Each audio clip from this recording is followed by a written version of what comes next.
no meu Salvador. Não temerei, é fiel meu Senhor. Em toda dor nunca me deixará. Eu vivo por fé, Ele me guardará.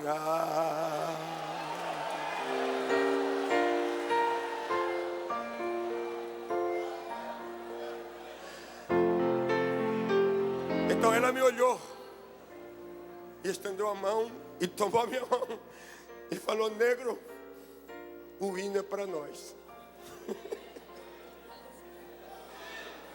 E os dois de joelho nos ajoelhamos enquanto o coral cantava. A nossa plataforma não é as coisas visíveis, são as invisíveis. Então eu posso chegar em Tabatinga, eu posso chegar na Colômbia, mesmo que não me venda a passagem, mesmo que não tenha o barco, eu vou para a Colômbia. Você vive por fé. Una sua voz comigo.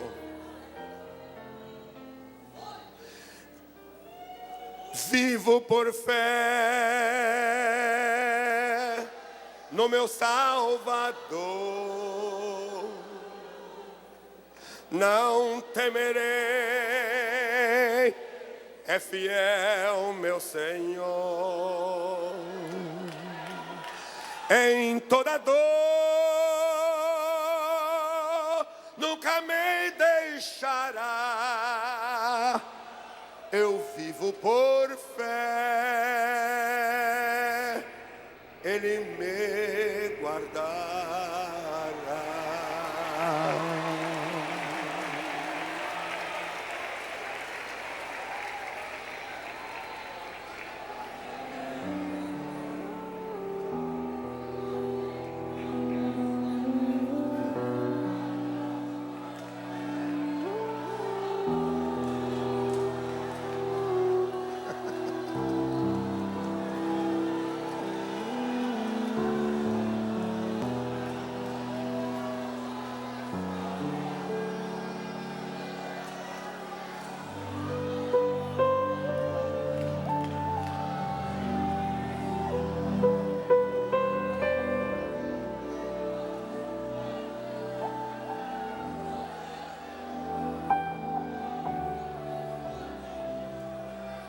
Escutem.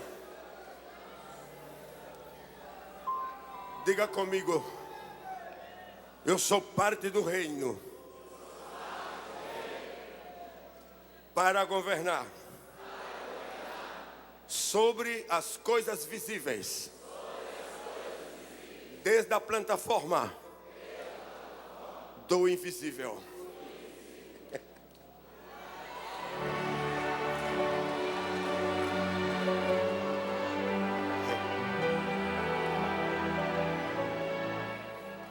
O dia seguinte, amanheceu o dia, e alguém gritou lá no portão da igreja. Se lembra que a igreja no lado esquerdo tem um portão? Tinha, né? Alguém gritou lá, disse: ô missionário! Ô missionário! E eu disse para minha esposa, disse: alguém chama pelo missionário, será que é outro? Então eu saí e falei com ele lá. Ele disse: o senhor é o missionário? Eu disse: sim. O senhor que vai para a Colômbia? Eu disse: sim. Por favor. Então eu fui lá no portão. Vai ter que ver com militares agora. Então cheguei lá no portão, era um soldado da aeronáutica. Me olhou e falou: o capitão da aeronáutica, lá no aeroporto, está pedindo para o senhor ir lá. E vá urgente, que ele tem uma informação para o senhor. Então eu fui. Chego lá, ele me atende, me põe assentado e disse: o senhor é que vai para a Colômbia? Eu digo: sim. E se olhar, um avião saindo de Brasília hoje, vai dormir aqui, amanhã sai para a fronteira, levando uns soldados. Quantos são vocês? Eu falei: somos 5. O senhor pode dar o nome deles? O nome dos meus filhos, da minha esposa e o meu. E ele fez 5 ordens. Se amanhã o senhor esteja aqui às 6 horas da manhã para embarcar.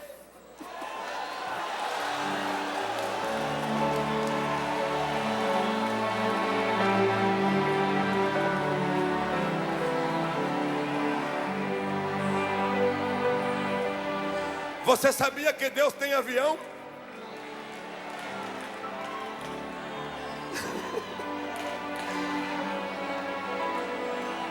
Ele tem avião, ele tem soldados, ele tem agentes especiais para te atender na hora certa.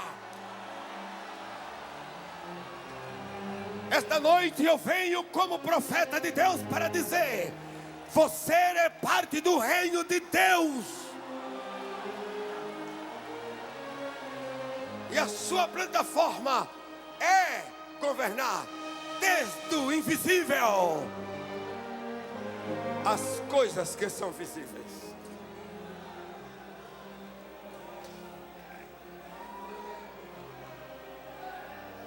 Amém. Hoje faz 35 anos,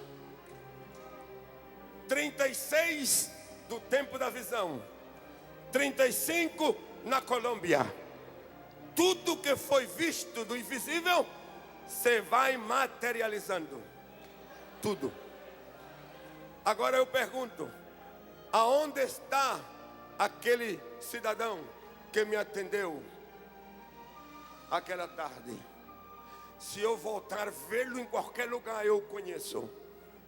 Se eu voltar a ver aquela moça que serviu a mesa, eu a conheço. Eu a conheço. Esses seres não estavam aqui em corpo como qualquer outro, até a hora que precisou Deus fazê-los para que eu ouvisse, falasse com eles e eles falassem comigo.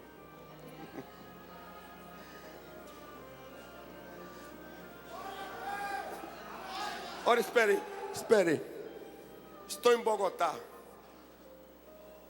As portas se fechou para a minha visa. Não tenho direito à visa. A imigração falou: o governo da Colômbia não tem interesse em religioso no país. Assim que o senhor só tem o direito de ficar aqui, a visa de turismo que o senhor tem. Terminando, o senhor deve sair do país. Eu falei: mas qual é a outra possibilidade? Eu quero fazer a minha aplicação. Então ela falou: eu dou uma aplicação para o senhor preencher, mas não há garantia nenhuma. Porém, ali eu preenchi e entreguei. Ela olhou para mim e falou: o senhor se lembra? Terminando a sua visa, não tendo o visto de residência ou de transeunte, o senhor tem que sair do país. E eu fiquei numa angústia, porque essa é a nossa parte humana, se angústia. Fui para a casa onde estávamos hospedados. Orei desde a 1h da tarde até a meia-noite. A minha esposa atendeu os filhos, logo veio, se ajoelhou comigo, orou o tempo que pôde. Depois levantou, atendeu os filhos de novo, fez eles dormir e ficamos orando. Ela se levantou da oração e seguiu o seu descanso, e eu continuei orando. Não suportei mais. E não suportando mais, me levantei dizendo para Deus: Senhor, se eu me equivoquei até aqui, perdoa-me, mas não permita que eu volte para o Brasil para ser uma vergonha missionária. Eu quero que tu me sustente até o fim. De repente, me levanto, me deito, e fração de minutos, a porta do quarto se abriu. E entrou uma pessoa alta e veio direto na minha cama. No quarto estávamos os 5. E ele se aproximou da cama, se sentou ao borde da cama e pôs a mão sobre o meu peito e falou: José, não temas, eu estou contigo.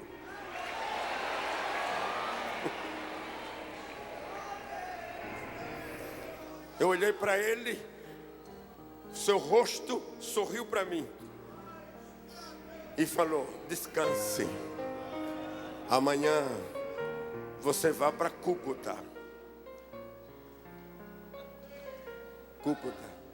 O nome Cúcuta não me deu o concílio ou a convenção da Colômbia. O nome foi dado naquela noite. Cúcuta. E ali começarás a minha obra. Todas as coisas estão preparadas. Eu olhei para ele e desapareceu. E eu gritei: Jesus! A minha esposa se levanta, disse: o que foi? Eu digo: Jesus.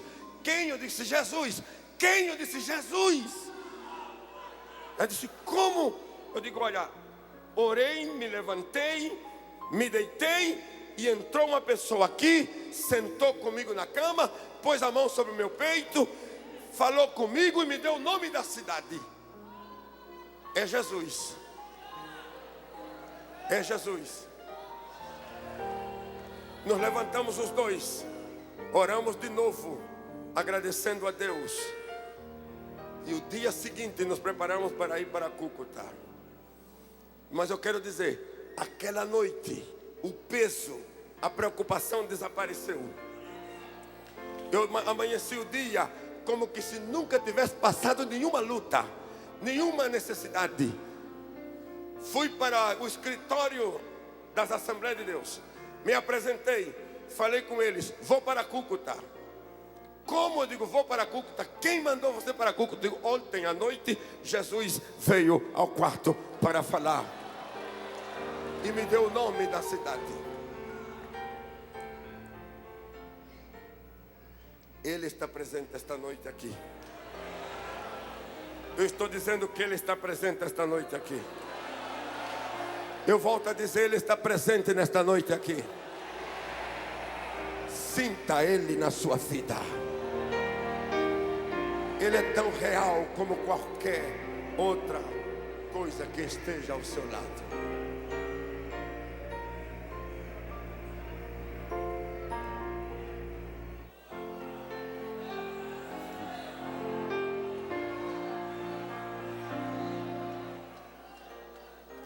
Desculpem, olhei o relógio e me preocupei, pastor.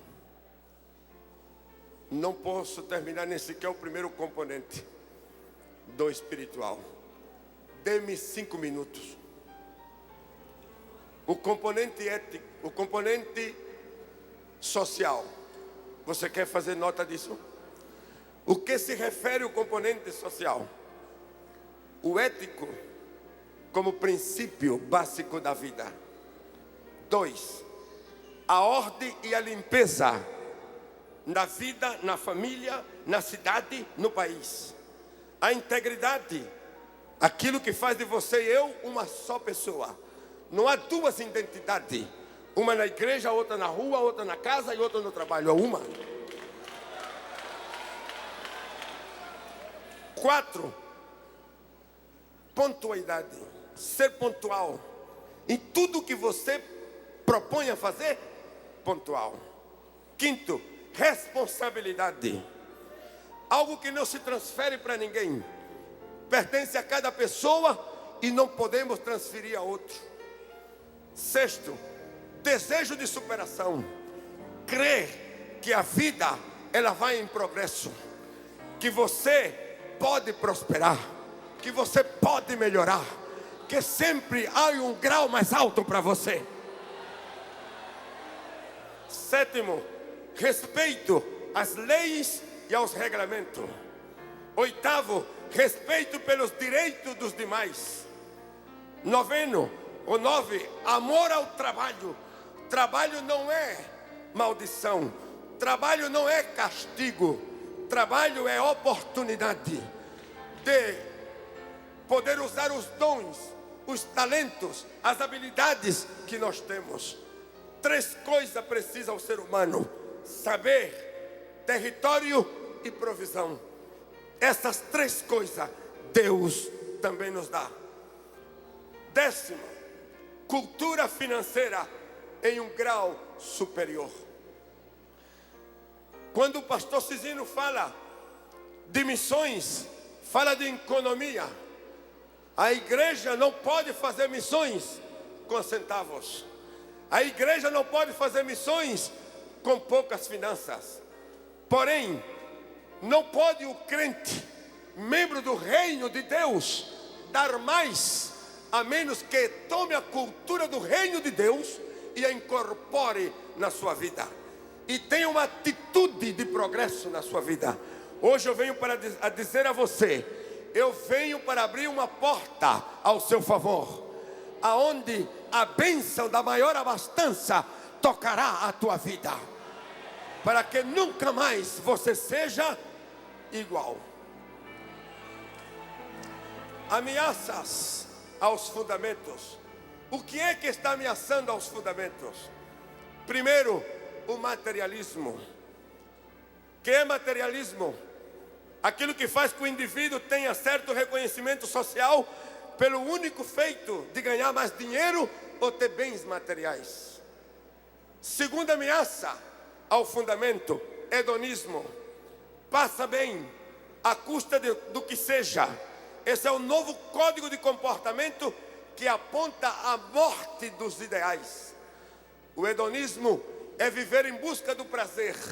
Ninguém quer perder um minuto de prazer e paga o que seja para vivê-lo. Permissividade, outro inimigo do fundamento. Relativismo, outro inimigo do fundamento. Consumismo, outro inimigo do fundamento. A pergunta é: esta ameaça que está todos os dias tocando os fundamentos, está tocando hoje a sociedade da família, toca na escola, toca nas câmaras de vereadores, toca nas câmaras de deputados, toca no Congresso da República com os senadores, toca nos governantes das cidades, dos estados e da nação. Apresentei 5 ameaças aos fundamentos: materialismo, hedonismo, permissividade, relativismo, consumismo.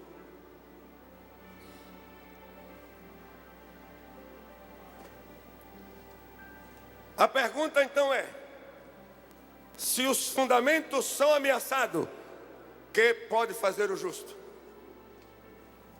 Eu tenho uma resposta. Lamento a hora, mas se você pode me suportar um minuto mais. Primeiro, o justo, aquele que é parte do reino de Deus, deve manter-se como parte do fundamento, dando testemunho com a sua própria vida. A sua vida é uma luz. Na sua casa, no seu trabalho, no seu negócio, na sua empresa, em qualquer lugar que você estiver, você é uma luz. Com os princípios espirituais, com a bandeira do espiritual levantada, também com a bandeira do social levantada. Um membro do reino não é um materialista. Um membro do reino não vive para os prazeres terrenais. Um membro do reino não busca ter uma vida sem controle. Um membro do reino não quer o relativismo. Um membro do reino não entra no hedonismo, não entra no consumismo exagerado. Um membro do reino tem uma mente governada pelo Espírito de Deus. Que outra coisa tem que fazer para defender os fundamentos? Exortar, permita-me, e com o respeito que merece, nós os pastores, nós os obreiros, essa plataforma enorme de homens de Deus e mulheres de Deus, exortar com respeito aos que governam as nossas nações. Exortar ao arrependimento, pastor. Exortar aos legisladores, não importa se é Câmara, se é Senado. Exortar aos que impartem justiça, juízes, magistrados e outros. Exortar aqueles que são executivo da lei, aqueles que faz justiça com ela. Exortar, dizer a eles, escutem bem, que eles são responsáveis diante de Deus. Eles são responsáveis diante de Deus quando aprovam e criam leis baseadas no materialismo, baseada no hedonismo, baseada na permissividade, baseada no relativismo, baseada no consumismo. Desde o presidente de uma república até o servidor pequeno que tenha que ver com leis, são responsáveis diante de Deus. Quando os nossos governantes, nossos legisladores, nossos juízes, magistrados, está correta a expressão? Fazem isso, eles estão hipotecando a nação, moralmente. Eles estão comprometendo a nação. Quando as leis saem para aprovar o aborto, casamento do mesmo sexo, quando aprovam que esses ao mesmo tempo possam, esperem, por favor, quando aprovam que eles também podem adotar criança para educá-los, quando eles aprovam os vícios e deixa que todo mundo sinta que está fazendo as coisas legalmente, já não é o problema de um pecador, já não é problema de uma família pecadora, é uma nação que está legalizando o pecado. Pelo tanto, a nação toda se faz responsáveis. Por isso o apóstolo Pedro falou: importa a nós obedecer a Deus mais que os homens. E eu quero dizer para os senhores, está chegando a hora em que a igreja será posta à prova no Brasil. Venho como profeta. Será posta à prova. E a igreja saberá dizer: obedeço a Deus por em cima das leis dos homens, ou sirvo aos homens e rejeito a lei dos céus, a lei do reino que eu pertenço. A igreja tem que tomar essa decisão. Agora, consequência se nós não fizermos. Isaías capítulo 5. Ouça-me, por favor. Sinto a responsabilidade de Deus. Escute o que é que diz Isaías. Verso 11. Ai dos que se levantam cedo de manhã para correr atrás da bebida, que continuamente se embriaga até a noite. Veja que palavra tão forte. Verso 8. Ai dos que ajuntam casa a casa e reúne herdade e a herdade até que não haja mais lugar. Quer dizer, toma os bens do próximo